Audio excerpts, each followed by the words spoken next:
Hi crafters! Today I'm going to make a set of 3 mini cards that I'm planning to add to children's Easter baskets. But of course projects like these would work for us big children as well. So let's get started.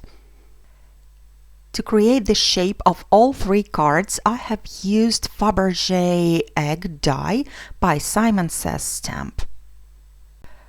This set includes 2 dies, the outline with the stitched border that you can cut out the window with, and also the filigree decorative insert. You can also create a thin egg-shaped frame if you combine the 2 dies. So as you can see, it's quite a versatile set, but we can get even more out of it if we add some more products from our stash, and I'll show you how I did that. There is also one more feature of this die set that I'd like to mention.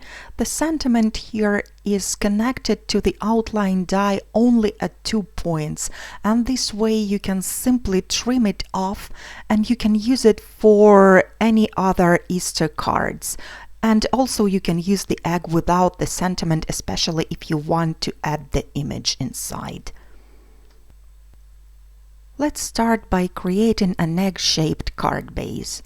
I have folded a piece of white cardstock in half. It should be just slightly larger than the egg die itself. Then I'm placing just the outline die on top of this card base so that the top part of the die overhangs the fold of the card, and then I'm taping it down. Since it's not an intricate die, it's just an outline, it's going to cut through 2 layers of cardstock quite easily. And this is what the card base looks like at the moment. The problem with this card base is it's going to roll from side to side when you are trying to stand it on the surface. So there is a solution for that. You just have to trim off one thin strip only from the back side of the card. It's no thicker than 1/8 of an inch. The front of the card is going to remain as it is, quite rounded, but now the card is not going to roll. There might still be a flattened portion at the top of the card because we created that fold, so I have decided to die cut another egg panel to place on top, and this way the card front will be the perfect egg with no flattened tops and bottoms. I have used both dies to create a thin frame that I'm going to place all around the egg. This one is the blue color, and by the way, the panel itself is not white, it's a very light gray. You'll see it later when I'm going to add some white onto it. I'm applying a thin line of glue all around the outline of the egg, and then I'm sticking down the frame on top of it. The needle applicator bottle is really convenient for this purpose, and mine is filled with the Ranger Multimedia Matte Adhesive. As you see, I've die cut the intricate insert about 3 times out of plain white cardstock, and now I'm going to trim those die cuts to customize them. So I'm trimming off the sentiment as well as the scallop part of the top border. This is the shape that we should end up with. Now I am applying some liquid glue onto the die cut and sticking it down right inside the blue outline. You can of course use spray adhesive or sticker sheets for intricate dies like these, but I'm not that organized. I always tend to just grab my glue bottle that I always have at hand. Next I'm going to inlay the lacy pattern with the patterned paper. For the top of the egg, I'm using the same blue that I used for the outline. I have applied some glue inside the outlines, again using the Precision Applicator bottle, and then I'm sticking down all the pieces right where they belong. For the pattern at the bottom, I'm going to use the green patterned paper. This egg is kind of inspired by children's drawings, so this is going to be the grass and the sky as they normally appear on those drawings. By the way, I have hard times with throwing away patterned paper scraps, so I always store them but not using them too often, so I'm happy to take this chance and use some of them up. As always, the tools and supplies that I'm using are going to be listed down below in the description box as well as on my blog. I'm going to fill in all the small spaces with the green patterned paper except the tiny round ones. And of course, it's always convenient to use some kind of a pickup tool for the smaller pieces. So now when we have the grass and the sky, it's time to add the focal image, and I'm going to use this Daisy die by Simon Says stamp. I have die cut it out of white paper just like I did with the egg. I'm going to trim it down a little bit so that it fits inside my frame, and then I'm sticking it down. You can, by the way, add a different image inside this frame each time, especially if you're making a lot of cards, and this way all the eggs will be different and unique.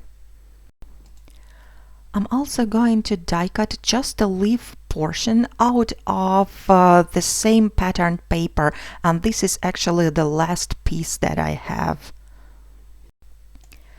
So I've die cut the two leaves, and at this moment I thought I would also need the third one, so I pulled out the remaining papers out of the waste basket, and I was trying to find another little piece to squeeze another leaf in. That was not an easy task, but I'm happy to admit I managed to fulfill it. That was just one of those moments when you realize you have used up every tiny bit of something, and that is strangely satisfying. So now I am arranging all the 3 leaves on the card front, and once I'm happy with their placement, I'm going to stick them down again using the liquid glue. Then I've die cut just a flower portion out of the yellow patterned paper, and I'm going to inlay all the little petals as well. It's the same technique.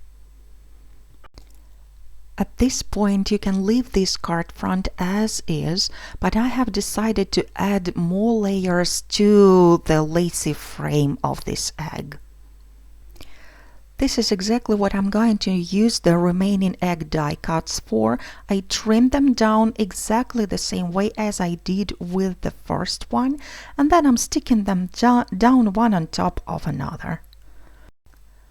Once it's done, I'm applying some double-sided tape onto the card base, and I'm sticking down the decorated panel on top of it, and that finishes the card number 1.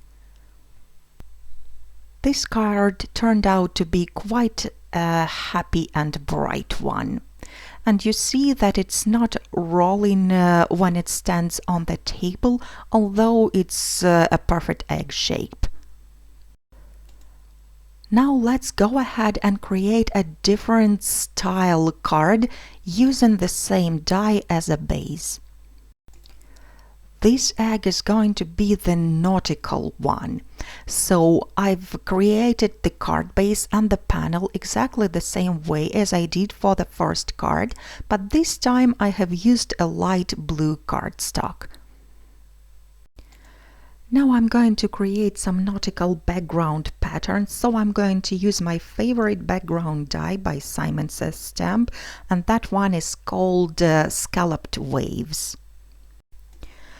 I'm applying some light blue ink onto it, and the one I'm using is ICEBERG by Altenew.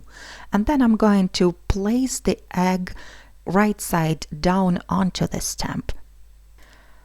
I'm pressing it down with my fingers so that all the ink is transferred onto the surface, and this is my background ready to go. I have used both dyes again to create a thin dark blue frame, and I'm going to stick it down onto the egg, again just like I did on the previous project. I've die cut the decorated egg out of white cardstock, and this time I'm going to trim off just a centimeter. This time I'm going to create the vellum backgrounds for the top and the bottom of the egg. So I'm placing the die cut onto a piece of vellum, and I'm using a thin pencil to trace the outlines. Then with the scissors I'm going to cut those shapes out, and I'm trying to stay just a tiny bit inside the outline, and this way I'm trimming off all the pencil lines and I won't have to erase them later on.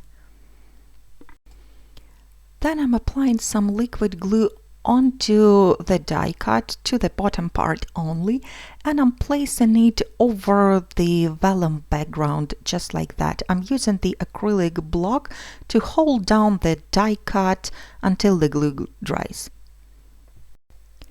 I'm going to repeat the same process at the top part of the egg. I'm applying some glue and sticking it down onto the vellum, and then I'm ready to add this egg onto the card. This time I'm only trying to apply the glue behind the die cuts so that none of it is going to show through the vellum. When used on a nautical card, those vellum semi-transparent scallops look a lot like sea foam. The next step is attaching this decorated panel onto the card base, and this time again I'm using the double-sided tape. I'm going to use the Simon's Anchor die for the focal image this time. I've die cut it out of golden cardstock, and I have also created a few more layers out of white cardstock for more dimension. I have attached a few white die cuts together, then I'm placing the golden one on top, and then I'm going to add it onto my card, and again I'm using the liquid glue. Since there is already some dimension on a card, I'm applying more glue on Anchor this time before sticking it down to the card front. At this point I thought I would add a few clear droplets to this card, since they correspond the theme. So I'm arranging some on top of the card, and then I'm going to stick them down. I'm lifting up each droplet using the pickup tool, then I'm adding the glue and placing it back. And that finishes the card number 2. So this is what this one looks like. I'll give you another close-up look at it at the end of the video. And now let's move on to the card number 3. The third card is going to be pretty much what this die was intended to do from the very start, but with a twist. I have created the card base and the top panel exactly the same way as I did before, and this time I have used cream cardstock. Before attaching the panel onto the card base, I'm going to emboss it, so I'm placing it inside the tiny dots embossing folder by Sizzix, and then I'm sending it through the die cutting machine. And this is what the embossed panel looks like at the moment. I am attaching a panel onto the card base, and this time I'm not going to use the thin frame to place all around the egg. I'm going to leave it as it is. I have die cut the intricate filigree egg out of white cardstock about 4 times, and I have layered all those die cuts for more dimension, and then I'm going to attach this piece onto the card front. I'm using the liquid adhesive again, and it works great for attaching intricate die cuts onto the embossed backgrounds. At this point, you can totally call this project done. It is looking great already, but I have decided to add one more finishing touch, and that is using Nouveau Dream Drops. The color I'm using is called Cloud 9. It is basically white, but it has that beautiful pearlescent, iridescent mother of pearl finish. All you have to do is to squeeze out some of the medium from the nozzle and go around all the outlines. I'm basically using this bottle as a pen. All you have to do is to make sure the nozzle of the bottle is not clogged and the flow of the medium is nice and even with no large blobs coming out. Keep moving until you have all the outline covered up with the medium and then let it dry completely. It is also possible to remove the extra medium from the card. I'm using the poke tool, but you can also use a toothpick or a wooden skewer. I'm not sure if you can see it on camera, but in real life you can really see that beautiful iridescent shine that is created by Nouveau drops.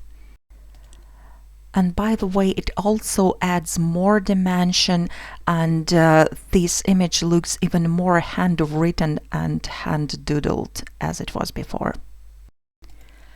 And this is how the entire set of 3 cards looks like. I hope you enjoyed the tutorial. Thank you so much for watching. Remember that no matter how hard the times are, the spring is gonna come and the life goes on. Have a great week, and I hope to see you back soon. Bye bye.